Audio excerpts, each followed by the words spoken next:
நமக்கு ஆண் குழந்தைகள் இருந்தால் கண்டிப்பாக இன்றைக்கே அவங்களோட வெதர் நார்மலான பொசிஷனில் இருக்காங்கிறத கால்குலேட் பண்ணி பார்த்துக்கோங்க. ஏன்னா இது வந்து நிறைய குழந்தைகளுக்கு இல்லாமல் இருக்கலாம். அந்த மாதிரி இருந்ததுன்னா இந்த கண்டிஷன் பேர் அன்டிசெண்டட் டெஸ்டிஸும்பாங்க. இது வந்து நார்மலாக உள்ளே இருக்கிற அப்டமல் ஆர்கனாக இருக்கிறது. கருவில் 7 மாதத்துலேருந்து 10 மாதங்களுக்குள்ளார அந்த டெஸ்டிஸ் கொஞ்சம் கொஞ்சமாக மூவ் ஆகி வெதர்ப்பை வந்து சென்றடையும். சில குழந்தைகளுக்கு அந்த மாதிரி வரல அப்படின்னா உடனடியாக ஸ்கேன் மூலியமாக எந்த இடத்துல இருக்குங்கிறத பார்க்கணும். அதுக்குண்டான ஒரு சம்மந்தப்பட்ட டாக்டரை வந்து ஸ்பெஷலிஸ்ட்டை கன்சல்ட் பண்ணி அதுக்குண்டான ட்ரீட்மெண்ட் எடுத்துக்கணும். பெரும்பாலும் சர்ஜிக்கல் கரெக்ஷன் பண்ணி அதை கீழே கொண்டு வந்து வச்சு ஃபிக்ஸ் பண்ணிக்கணும். நார்மலாக இருக்கா அப்படிங்கிறதையும் பீரியாடிக்கலாக ஒரு ஸ்கேன் மூலியமாக நம்ம பரிசோதனை செஞ்சு பார்த்துக்கணும்.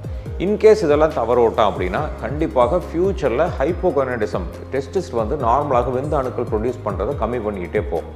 ஸோ இதை தவிர்க்கணும் அப்படின்னா அன்டிசெண்டட் டெஸ்டிஸை ஏர்லியராக கண்டுபிடிக்கணும். அன்டிசெண்டட் டெஸ்டிஸ் பற்றின நிறைய வீடியோ பிளேலிஸ்ட்டில் வந்து நாங்கள் பேசியிருக்கிறோம். கம்ப்ளீட்டாக அது எல்லாமே பார்த்து தெரிஞ்சுக்க வேண்டிய அவசியம்.